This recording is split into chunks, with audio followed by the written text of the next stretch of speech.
નમસ્કાર મિત્રો, ધોરણ 8 વિષય ગણિત લેક્ચર નંબર 5. અગાઉ સમય સંખ્યાઓ પ્રકરણમાં આપણે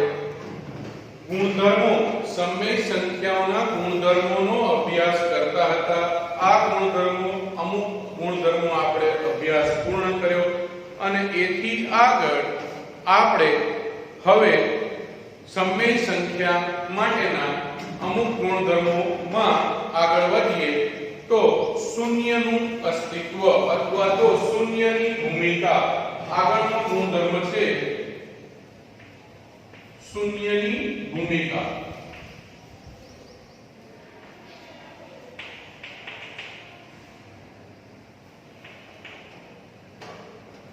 તમને મિત્રો ખ્યાલ છે કે 5 વત્તા 0, 5 એ પૂર્ણ સંખ્યા છે. 5 માં 0 ઉમેરીએ તો જવાબ શું આવશે? 5. હવે 5 માં 0 ઉમેરીએ તો જવાબ આવશે 5. -7 વત્તા 0 તો જવાબ શું આવશે? -7. એટલે કે પૂર્ણ કે પ્રાકૃતિક સંખ્યામાં શૂન્ય ઉમેરવામાં આવે તો જવાબ તેની તે જ સંખ્યા મળે છે. તેવી જ રીતે ઋણ સંખ્યામાં શૂન્ય ઉમેરવામાં આવે કે ધન સંખ્યામાં શૂન્ય ઉમેરવામાં આવે, જવાબ એની એ જ સંખ્યા એટલે કે જે સંખ્યા ગણતરીમાં આપણે લીધી હોય એની એ જ સંખ્યા જવાબ તરીકે મળે છે. આમ હવે આપણે કોઈ એક સમય સંખ્યા જોઈએ તો 2/3 વત્તા 0. હવે આને વચ્ચાય 2/3 માં 0 ઉમેરીએ તો જવાબ આવશે 2/3. એટલે કે સમય સંખ્યામાં શૂન્ય ઉમેરીએ તો આપણને જવાબ તેની તે સંખ્યા મળે છે. આનો અર્થ એવો થયો કે કોઈ પણ સંખ્યામાં શૂન્ય ઉમેરવામાં આવે જવાબમાં કોઈ ફેર પડતો નથી. એટલે કે શૂન્યની કોઈ કિંમત રહી નથી. કોઈ પણ સંખ્યામાં શૂન્ય ઉમેરો તો જવાબ તેનો તે જ મળે. એટલે કે શૂન્ય ઉમેરવાથી કે શૂન્ય બાદ કરવાથી જવાબમાં કોઈ ફેર પડતો ન હોય તો શૂન્ય એ તટસ્થ એટલે કોઈ પણ પ્રકારની ગણતરીમાં ભાગ લેતો નથી. તટસ્થ સંખ્યા છે એવું કહી શકાય. આમ શૂન્ય એ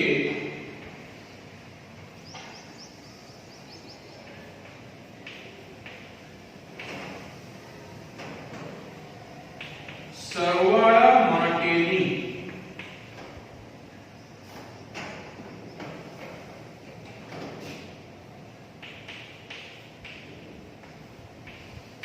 તટસ્થ સંખ્યા છે. પછીનો મુદ્દો છે એકની ભૂમિકા.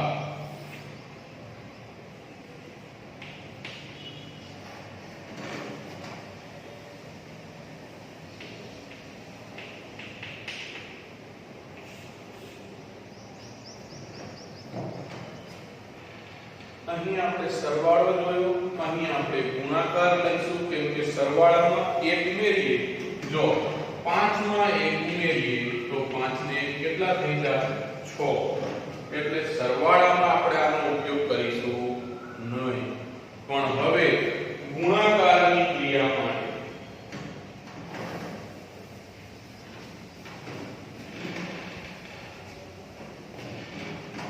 કોઈ પણ પૂર્ણ અથવા પૂર્ણાંક સંખ્યાનો એક જોડે ગુણાકાર કરો. 3 ગુણ્યા 1 તો જવાબ આવશે 3. -13 ગુણ્યા 1 તો જવાબ આવશે -13. -13 13 ગુણ્યા 1 કરીએ તો જવાબ મળશે -13. 3 પંચમાંશ અને 1 ને ગુણાકાર કરીએ, આ છે 3 પંચમાંશ છે સમમેય સંખ્યા, 1 વડે ગુણાકાર કરીએ તો જવાબ તેની એ જ સંખ્યા એટલે કે 3 પંચમાંશ મળે છે. આ 1 એ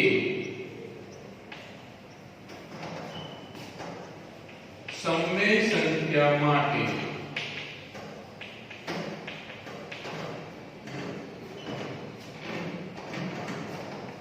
ગુણાકારની ક્રિયા માટેની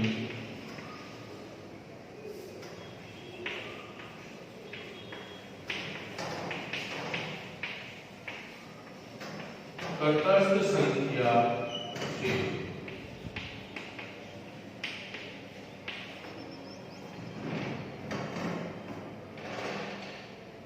સરવાળા માટે 0 અને ગુણાકાર માટે 1 એ તટસ્થ ઘટક છે. તટસ્થ ઘટક એટલે કે એ સંખ્યા કોઈ અન્ય સંખ્યામાં ઉમેરવામાં આવે અથવા તો ગુણવામાં આવે પણ જવાબમાં કોઈ જ ફેર પડે નહીં.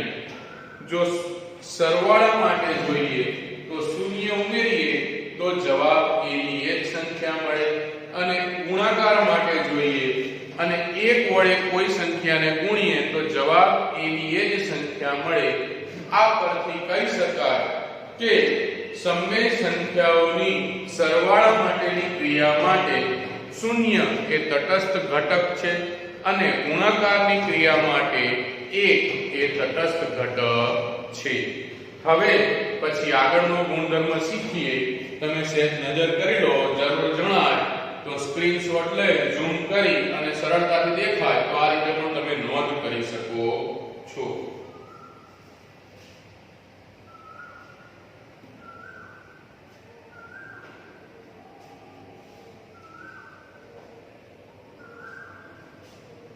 હાલો આગળ વિરોધી સંખ્યા.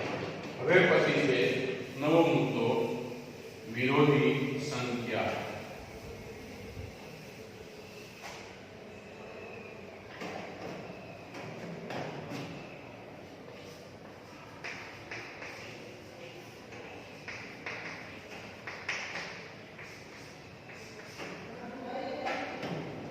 વિરોધી સંખ્યા એટલે શું? તો કે જો બે સંખ્યાઓનો સરવાળો કરવામાં આવે અને સરવાળો હંમેશા 0 આવે તો તે બે સંખ્યાઓ એકબીજાની વિરોધી સંખ્યા છે તેમ કહેવાય. જો બે સંખ્યાઓનો સરવાળો કરવામાં આવે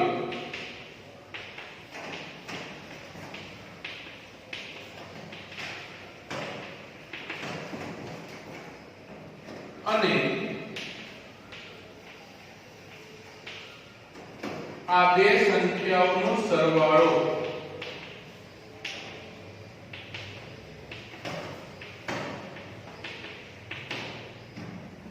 શૂન્ય થાય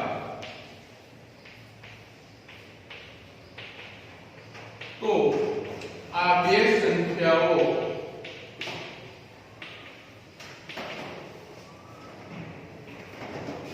એકબીજાની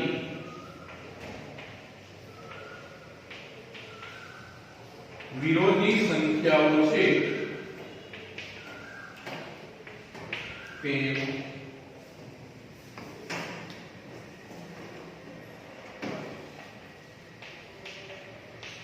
કહેવાય. હવે આપણે ઉદાહરણ દ્વારા સમજીએ કે 5 માં ખાલી જગ્યા ઉમેરીએ તો એ બંનેનો સરવાળો 0 થાય. 5 માં કેટલા ઉમેરીએ તો સરવાળો 0 થાય? તો કે 5 માં -5 ઉમેરીએ તો સરવાળો 0 થાય. આમ 5 અને -5 નો સરવાળો 0 થતો હોય તો 5 અને -5 એકબીજાની વિરોધી સંખ્યા છે. એટલે કે 5 ની વિરોધી સંખ્યા -5 અને -5 ની વિરોધી સંખ્યા પ્લસ 5. આ રીતે આપણે અન્ય ઉદાહરણ પણ જોઈ શકીએ. આ હતું પૂર્ણાંક સંખ્યાનું ઉદાહરણ. આપણે સમય સંખ્યાનું ઉદાહરણ પણ લઈ શકીએ છીએ.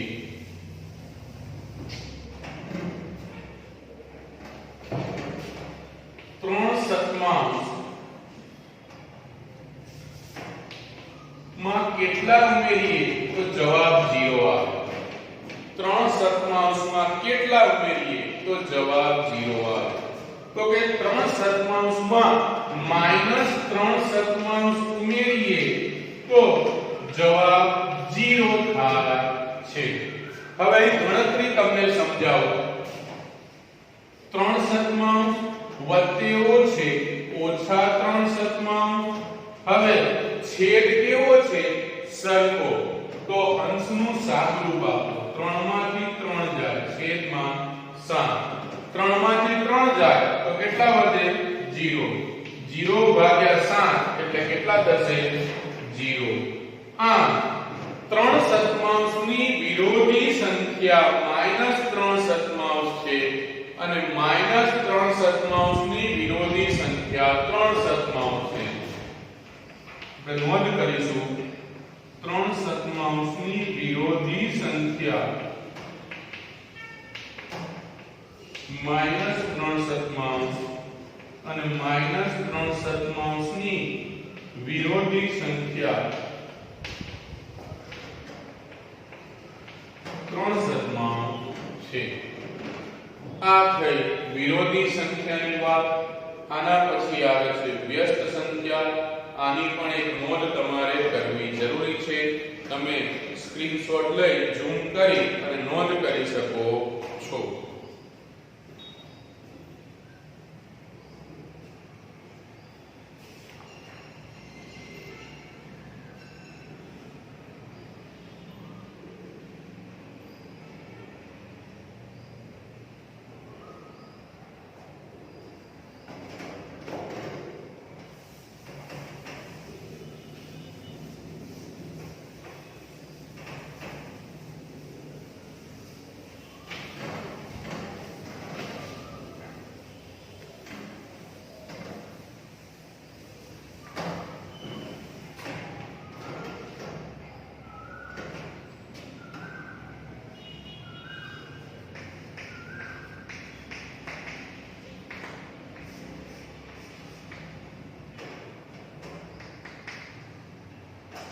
વ્યસ્ત સંખ્યા વિશે જોઈ લઈએ.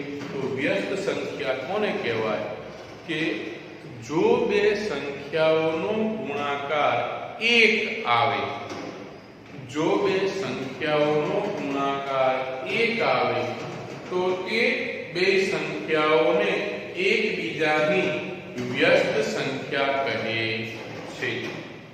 ફરીથી એકવાર, જો બે સંખ્યાઓનો ગુણાકાર 1 આવે તો તે બે સંખ્યાઓને એકબીજાની વ્યસ્ત સંખ્યા કહે છે. જો બે સંખ્યાઓનો ગુણાકાર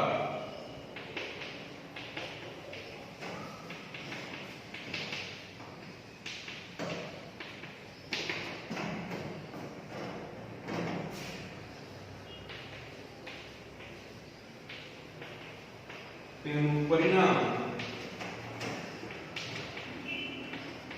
1 મળે તો તે બે સંખ્યાઓ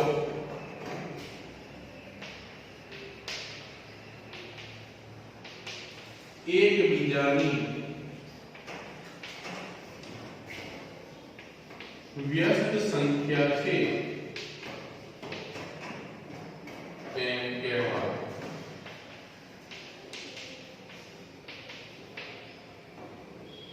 ઉદાહરણ જોઈએ. 5 ગુણ્યા ખાલી જગ્યા બરાબર 1. 5 ગુણ્યા 1/5 બરાબર 1. હવે પ્રશ્ન થાય કેમ આવું સાહેબ? તો કે 5 ગુણ્યા 1 પંચમાં 5 અંશમાં છે 5 છેદમાં છે 5 5 ઉડી જાય તો વધે શું 1 તો અહીં 5 ગુણ્યા 1 પંચમાંશ કરો એટલે જવાબ શું મળશે 1 આ 5 ની વ્યસ્ત સંખ્યા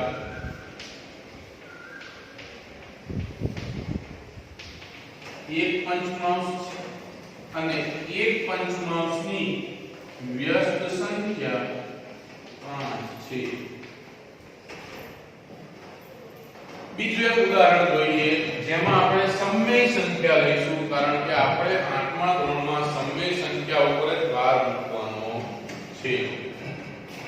3/4 ગુણ્યા ખાલી જગ્યા બરાબર 1 ભાગ. તો તમે સમજી શકો છો 3/4 ને ઉલટાવી નાખી અને ગુણીએ તો 4 4 અને 3 3 ઉડી જાય એટલે જવાબ શું થઈ જાય 1 એટલે કે 3/4 ગુણ્યા 4/3 જોઈએ 3/4 ગુણ્યા 4/3 એટલે 3 3 ઉડી જાય તો 1 વધે 4 4 ઉડી જાય તો 1 વધે 1 એકા 1. આમ 3/4 ની વ્યસ્ત સંખ્યા 4/3 છે અને 4/3 ની વ્યસ્ત સંખ્યા 3/4 છે. આ હવે તમને ખ્યાલ આવી ગયો છે કે વ્યસ્ત સંખ્યા એટલે જે સંખ્યા આપેલી હોય એને છેદમાં લઈ જાઓ એટલે એની શું થઈ જાય વ્યસ્ત સંખ્યા. પણ આ કઈ સંખ્યા માટે પૂર્ણાંક સંખ્યા માટે. અને સમમેય સંખ્યા હોય તો p છેદ q સ્વરૂપમાં હોય એને ઉલટાવી નાખો એટલે કે q છેદ p સ્વરૂપ કરી નાખો એટલે એ શું થઈ જાય વ્યસ્ત સંખ્યા.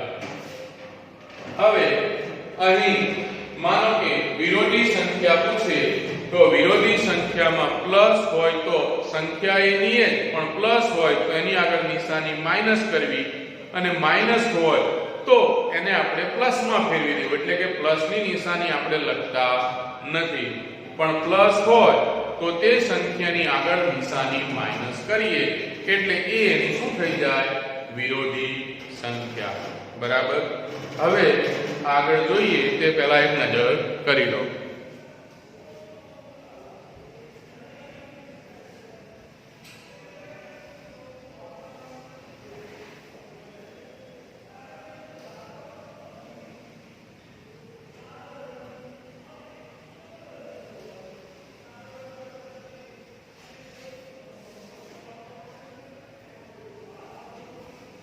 હવે સમમેય સંખ્યા માટેનો અંતિમ અને અગત્યનો ગુણધર્મ વિભાજનનો ગુણધર્મ.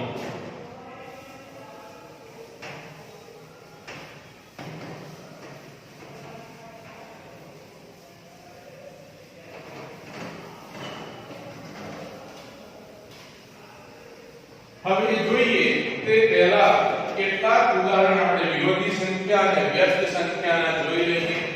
તો વિરોધી સંખ્યા 2 ની વિરોધી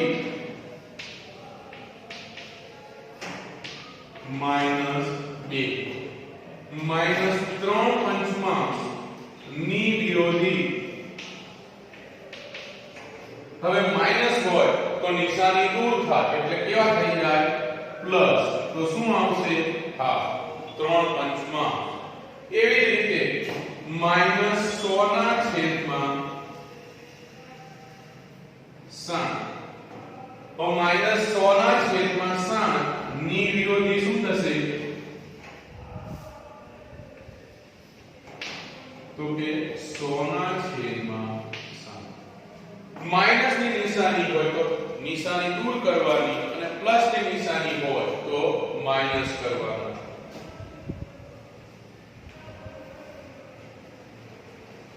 3/7 ની વિરોધી શું થશે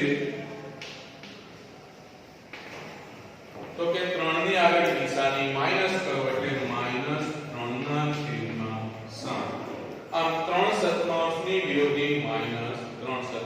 તમને ખ્યાલ આવી ગયો હશે ફરીથી એકવાર કહી દઉં કે જો સંખ્યા ધન હોય અને એની વિરોધી પૂછે તો નિશાની માઈનસ લગાડવાની, અને જો સંખ્યા ઋણ હોય અને એની વિરોધી પૂછે તો માઈનસ ની નિશાની દૂર કરવાની. હવે કદાચ ક્યારેક એવું પૂછે કે -4/11 ની વિરોધીની વિરોધી લખો, વિરોધીની વિરોધી સંખ્યા લખો.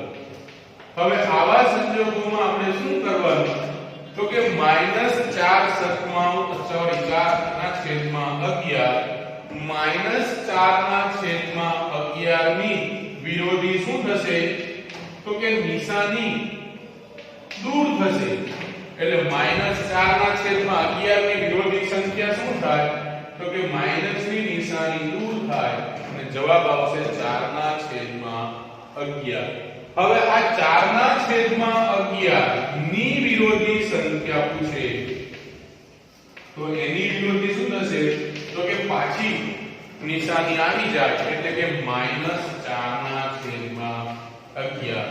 તો આ યાદ રાખો, જો આપેલી સંખ્યાની વિરોધી ની વિરોધી પૂછે તો પાછી મૂળ સંખ્યા એટલે કે -4/11 ની વિરોધી સંખ્યા 4/11 અને 4/11 ની વિરોધી સંખ્યા -4/11 એટલે કે -4/11 આપણને આપી હતી. અંતિમ જવાબ પણ પાછો -4/11 જ આવ્યો.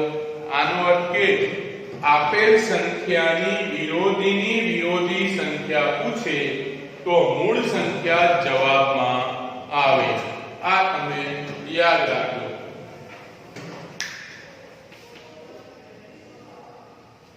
આમ આપેલ સંખ્યાની વિરોધીની વિરોધી સંખ્યા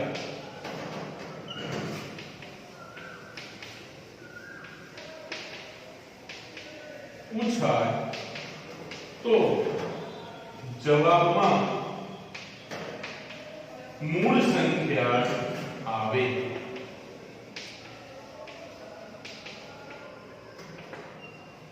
યાદ રાખી લેજો. હવે આપણે કેટલીક વ્યસ્ત સંખ્યાઓના ઉદાહરણ જોઈ લઈએ.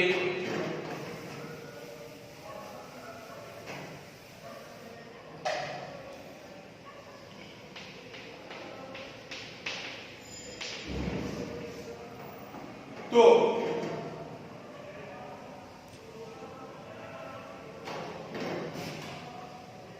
3/7 ની વ્યસ્ત સંખ્યા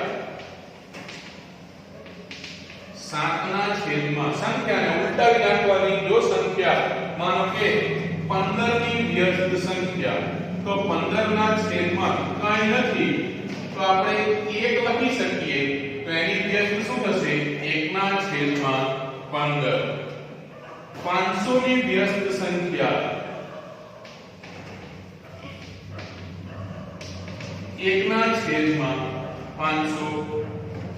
1/37 ની વ્યસ્ત સંખ્યા બરાબર 37/1. 37/1 લખો તો 1 ન લખો તો પણ જવાબ સાચો છે. 37 લખો એટલે પૂરું છે. 1/17 ની વ્યસ્ત સંખ્યા તો 17 લખો તોય ચાલે અને 17/1 લખો તો પણ ચાલે. આમ મિત્રો તમને આ લેક્ચરમાં વિરોધી સંખ્યા અને વ્યસ્ત સંખ્યા ની સમજૂતી મળી ગઈ છે. હવે આગળના લેક્ચરમાં આપણે વિભાજનનો ગુણધર્મ એક અભ્યાસ કરવાનો છે.